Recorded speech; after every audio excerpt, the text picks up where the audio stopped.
வணக்கம். இது விஜிஸ் கிச்சன். விஜிஸ் கிச்சனில் இன்றைக்கி பார்த்தீங்கன்னா சிறுகீரை, அரைக்கீரை, கோஸ் இது மூணும் போட்டு சிறு பருப்பு போட்டு தான் கூட்டு இன்றைக்கி வச்சுருக்கேன். எப்படி இருக்குது பாருங்கள். ஒரு தக்காளி, ஒரு வெங்காயம். தக்காளி வெங்காயம் நிறைய சேர்க்கக்கூடாது. ஒரு தக்காளி, ஒரு வெங்காயம், ஜீரகம், பெருங்காயம், அதுக்கப்புறம் பார்த்திங்கன்னா கொஞ்சம் போல் மிளகாத்தூள், இஞ்சி பூண்டு பேஸ்ட்டு, அவ்வளோதான். தாளிக்க பூண்டு, ஜீரகம், கடுகு போட்டு தாளிச்சிட்டோம்னா தண்ணி நிறைய விடக்கூடாது. ஒரு அரை டம்ளர் தண்ணி தான் விடணும். அப்போ தான் இந்த மாதிரி திக்காக கிடைக்கும். இல்லைனா தண்ணி ஒரு பக்கம், கூட்டு ஒரு பக்கம் நிற்கும்.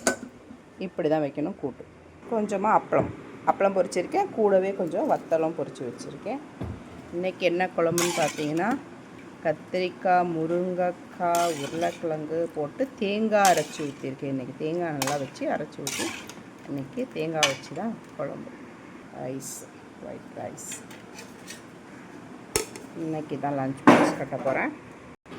அவ்வளோதான். இன்றைக்கி 2 லஞ்ச் பாக்ஸ் 2 பேரும் ஒரே இடத்துல சாப்பிட போகிறாங்க. அதனால் எல்லாமே ஒன்றாவே கெட்டியாச்சு. எப்படி சூப்பராக இன்றைக்கி காரக்குழம்பு அருமையாக வந்திருக்கு. ரொம்ப நாளைக்கு அப்புறம் தேங்காய் ஊற்றி வச்சுருக்கேன். அருமையான காரக்குழம்பு இன்றைக்கி. அப்பளமும் பேக் பண்ணியாச்சு. வீடியோ பிடிச்சிருந்தால் லைக் பண்ணி, ஷேர் பண்ணி, கமெண்ட் பண்ணுங்கள். சேனலை மறக்காமல் சப்ஸ்கிரைப் பண்ணுங்கள். வணக்கம்.